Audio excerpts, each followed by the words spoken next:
Yae Miko has taken the hearts of the majority of the player base, and she hasn't even released yet. In fact, no official information about her gameplay or kit has been released as of recording. However, despite this, she is still one of the most hyped characters in Genshin Impact, and thus is on many people's wish list. However, I get the sneaking suspicion that Yae Miko's banner might be just around the corner, possibly even as early as version 2.2. So today we're going to be doing a bit of theory crafting regarding what type of unit she might be and how she might fit into the current Electro roster and the current meta. Just letting you guys know, there will be no leaks in this video. This is all purely speculation at this point based on what we've experienced in the game thus far and the limited character interactions that we've had with Yae Miko as of version 2.0 and 2.1. If you end up enjoying the video, consider leaving me a like and comment down below with your current theories regarding Yae Miko.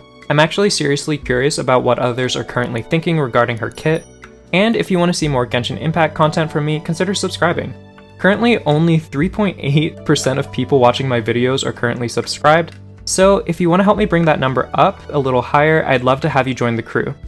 Alright, now let's dive into the theory crafting. So there are currently 4 roles that Yae Miko can fall into: a main DPS, a sub DPS, a buffer, or a healer. But what is she most likely going to actually be? This is tough to say, but if we pay attention to who has just been released, the Raiden Shogun and Kujo Sara, we might be able to factor out a few possibilities. Raiden is a burst damage sub DPS character with supporting capabilities. While it is possible that they could make another unit like this, I feel as though it's actually pretty unlikely considering these banners might be back to back. So if we take out sub DPS, that would then leave us with main DPS, buffer, and healer. However, Kujo Sara also was just released, so it wouldn't make much sense to drop another attack buffer back to back. The only way I could see Yae Miko being a buffer is if she buffed something different, such as electro bonus damage or energy recharge instead of attack. If so, she would instantly become one of the Raiden Shogun's best supports, so let's not cross out this option just yet.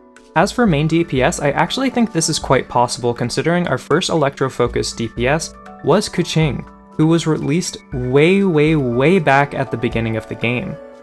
And honestly, we haven't had a full electro main DPS since, so we're definitely overdue. However, to be honest, we're even more overdue for a healer. We've actually never had an electro healing unit in the game. Yes, you heard me right, not a single character. Every other element has had a healer of some kind.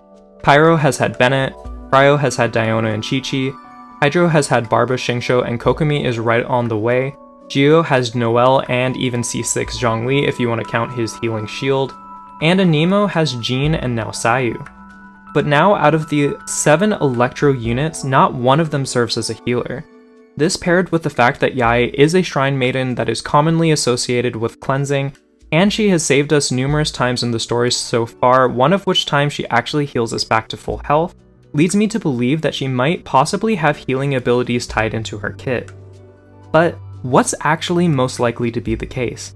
I think that this currently leaves us with 2 very possible options. I personally believe that Yae Miko is most likely to be a main DPS with crit rate or crit damage ascensions with slight buffing capabilities, possibly similar to a character like Yoimiya. Or on the flip side, she could also be a support unit that both heals and buffs herself and her party members, similar to Bennett. Also, if she does happen to buff members, I think that it'll more likely lean towards electro bonus damage and energy recharge.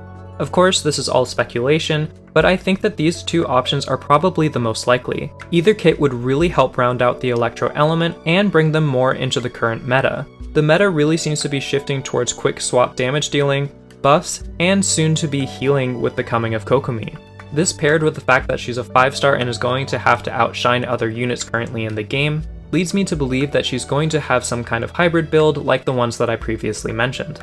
But what do you think? Do you think I'm on the right track or am I way off base?